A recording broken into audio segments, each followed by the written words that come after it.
¿Qué tienen en común un Citroën SM y un Tesla Model 3? Aparentemente nada más allá de la obviedad de 4 ruedas y un volante. Sin embargo, si profundizamos en los detalles, quizá haya algo que puedas descubrir. Acompáñame en este viaje al corazón de la sobreingeniería.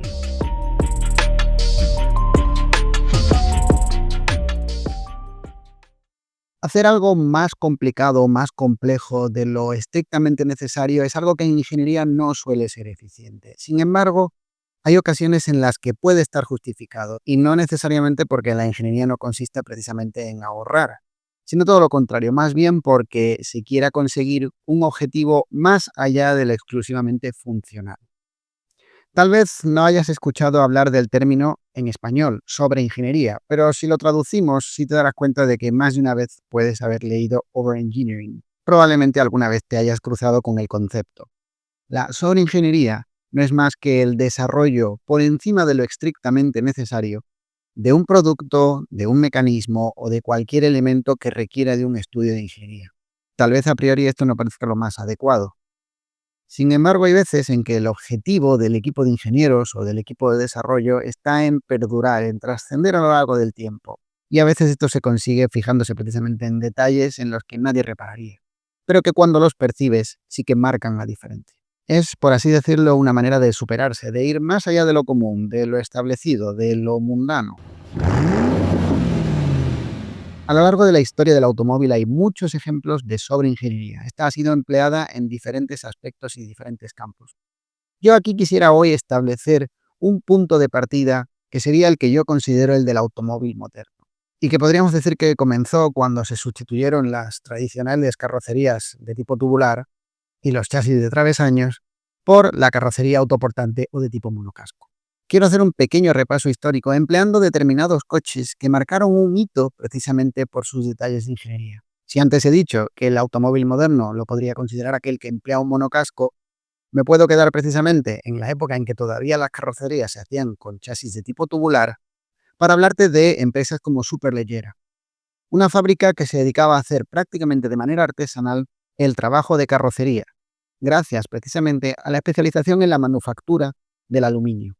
Si hablamos de los años 30 y 40, imaginad en ese momento el avance que suponía a nivel de metalurgia conseguir carrocerías con una forma particularmente esbelta y estéticamente emocionante, y que a su vez cumplían una función estructural y aerodinámica. No se me ocurren muchos elementos en ingeniería que pueden ser a su vez técnicamente vanguardistas y emocionantes. Me vienen a la cabeza sendos modelos cuyas carrocerías salieron de la factoría de Superleggera: el Alfa Romeo 8C, el BMW 328, el Maserati 5000 GT o los bellísimos Lamborghini 350 GT y 400 GT, de los cuales aún no he conseguido decidirme sobre cuál de los dos me gusta más. En todos estos coches el punto de unión era la ingeniería que había detrás del diseño de sus carrocerías. Los ingenieros habían conseguido a su vez carrocerías ultraligeras y de diseños particularmente emocionantes, esbeltos, bonitos, estéticamente armoniosos. Y esto último tiene un mérito muy particular, porque cualquiera que haya trabajado con aluminio o sepa un poco de metalurgia conoce las dificultades de trabajar con aleaciones de aluminio, especialmente en carrocería. A mí, al menos, este trabajo se me antoja un poco como crear esculturas de metal rodantes. ¿Queréis otro ejemplo de sobreingeniería? Vámonos hasta el año 1963, con el Mercedes 600, en sus carrocerías Pullman y Grosser. Aquí la ingeniería hidráulica alcanza su cenit. Prácticamente cualquier mecanismo en este coche funcionaba gracias a un sistema hidráulico de alta presión que controlaba desde la apertura de las ventanillas hasta la del portón del maletero. Digamos que la ingeniería hidráulica en este coche alcanza casi un nivel excesivo, superlativo y a su vez fascinante. Pero es que si seguimos hablando de fluidos, nos podemos ir hasta 1973.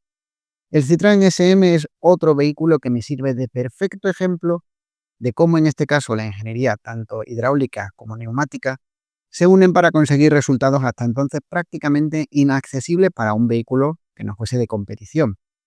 El Citroën SM, en una década en la que los coches no destacaban particularmente por tener una estabilidad que fuese una locura, alcanzaba unas cotas de seguridad en carretera, confort y a la vez eficacia en curva hasta ese momento prácticamente inauditas, y más hablando de una marca que no era necesariamente una fabricante de deportivos o de coches de ultralujo. Este detalle me gusta particularmente porque demuestra que a lo largo de la historia del automóvil, La sobreingeniería no ha estado exclusivamente en manos de fabricantes de ultralujo o de alta competición, sino que muchos fabricantes, incluso populares, en algún momento la han empleado para alcanzar cotas hasta ese momento inauditas en determinados vehículos o segmentos. Pero es que además el Citroën SM tiene otro detalle que no pasa desapercibido: los faros direccionales. Ya estamos hablando de varios elementos que tienen en común la sobreingeniería. Hoy en día los faros direccionales se consiguen con relativa facilidad gracias a los LED, pero imaginad en la década de 1970. Hacía falta un mecanismo específico que sincronizase el giro de las ruedas con la dirección de los faros. ¿Son o no son remarcables estos y otros detalles del Citroën SM? Podría seguir enumerando coches de la década de los 70, de los 80, pero creo que me voy a ir hasta la década de los 90, porque si hay un momento a lo largo de la historia del automóvil en el que se ponen de acuerdo muchos departamentos de ingeniería para alcanzar el cenit de la perfección, es a inicios precisamente de la década de los 90. El coche que se me viene a la cabeza es evidentemente el que muchos de vosotros tenéis si hablo de sobreingeniería, el Mercedes Caja 140, la clase S de Bruno Sacco. Bruno Sacco era el diseñador, ojo, pero el equipo de ingenieros que había detrás de este vehículo debía trabajar en conseguir un automóvil superlativo en todos los niveles. Si alguna vez os habéis subido en esta generación del Mercedes clase S, habréis tal vez sentido como yo una sensación sobrecogedora por el nivel de atención al detalle que alcanza. Todo lo que toques, todo lo que alcanza la vista, todo lo que el tacto recorre, está trabajado a un nivel prácticamente imposible de encontrar hoy en día en cualquier automóvil del mercado. Simplemente atended a las imágenes y ved qué significaba en 1990 disponer de algunos de estos dispositivos y, sobre todo, si tenéis la oportunidad, subíos a uno de estos coches y toquetead todo. Me quedo en este mismo año, o realmente en 1989, que fue cuando se terminó de desarrollar y prácticamente salió al mercado para alcanzar al clase S del que hemos hablado. El Lexus LS400 es un perfecto ejemplo de sobreingeniería. Solamente un par de detalles del pliego de condiciones que los ingenieros tenían a la hora de desarrollar este coche. Un nivel de ruido en el interior de 58 decibelios a 100 km por hora y de 73 decibelios a 200 km por hora. Para que os hagáis una idea, hay muchos coches buenos que a 140 ya superan esos 73 decibelios.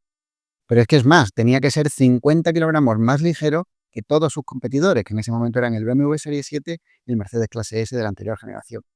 ¿Y qué hicieron para conseguir un coche que además superase en todos los niveles a su competencia?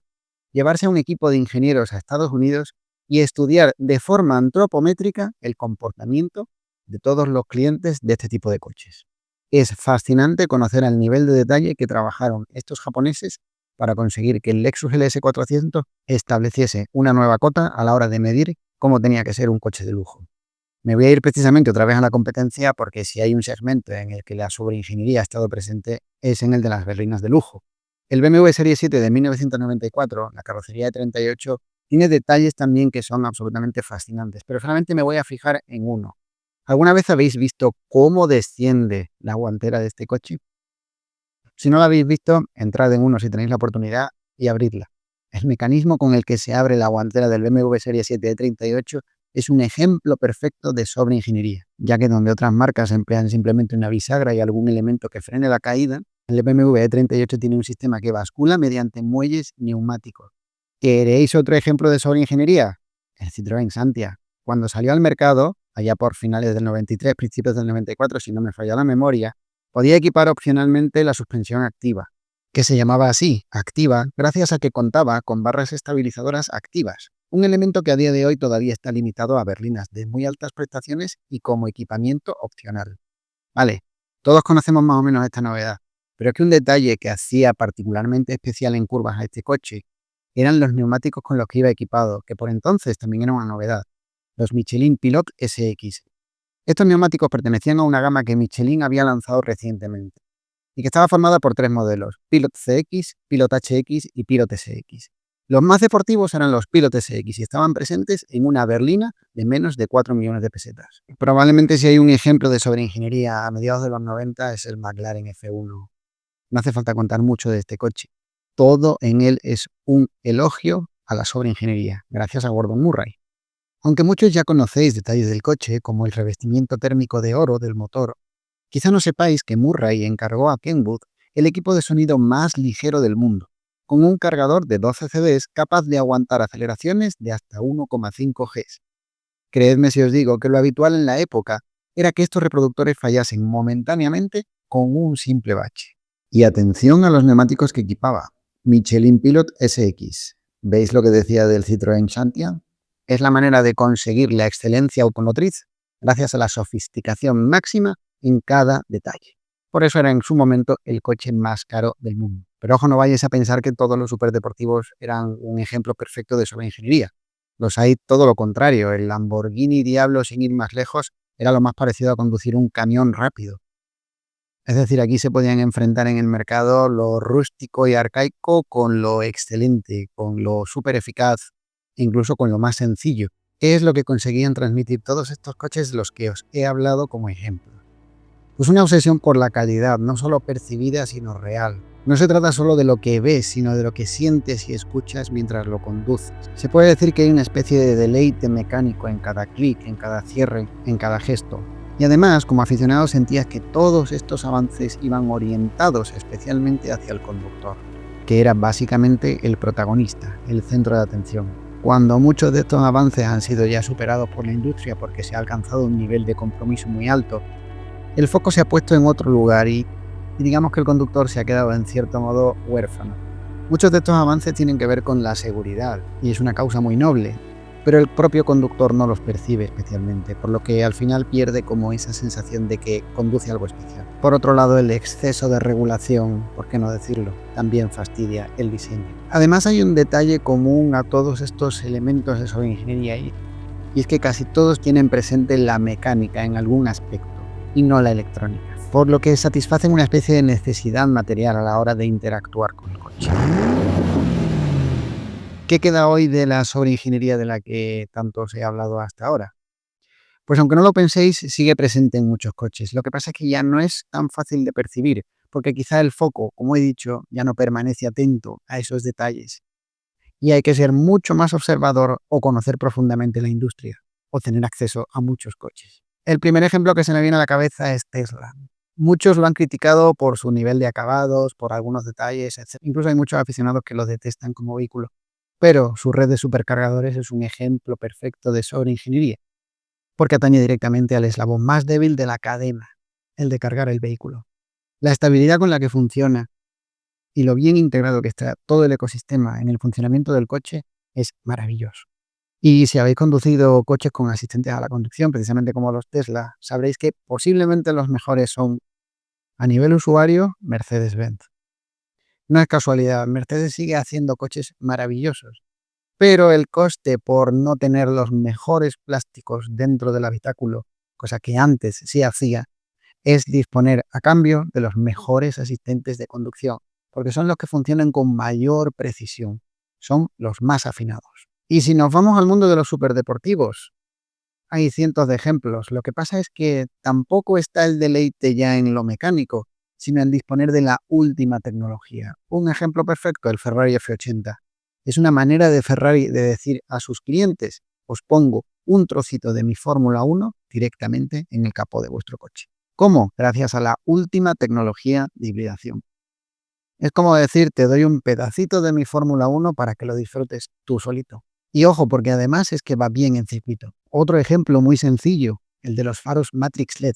Es increíble cómo iluminan y que no llame la atención de los aficionados, precisamente por la diferencia que establecen incluso con unos simples faros LED o incluso ya ni digamos con unos faros de xenón que parecen del Pleistoceno. Con estos ejemplos lo que os quiero transmitir es que la sobreingeniería sigue presente en el mundo del automóvil, pero nosotros ya no la percibimos igual. El foco ha cambiado de lugar. Os quiero poner un ejemplo rápido de sobreingeniería que ya no está presente en el desarrollo de coches. Lo conté hace poco en un podcast. Un ingeniero de AMG me comentó un día que a la hora de desarrollar los simuladores en los que afinan el chasis de sus coches, sabían que el coche en pista podía ser unas décimas más rápido de lo que ellos conseguían en el simulador. Pero ya no había presupuesto para conseguir ese extra de afinamiento del chasis. Por eso muchos coches deportivos de hoy en día no parecen brillar por tener ese punto mágico de afinamiento máximo, ese 5%, ese detalle final.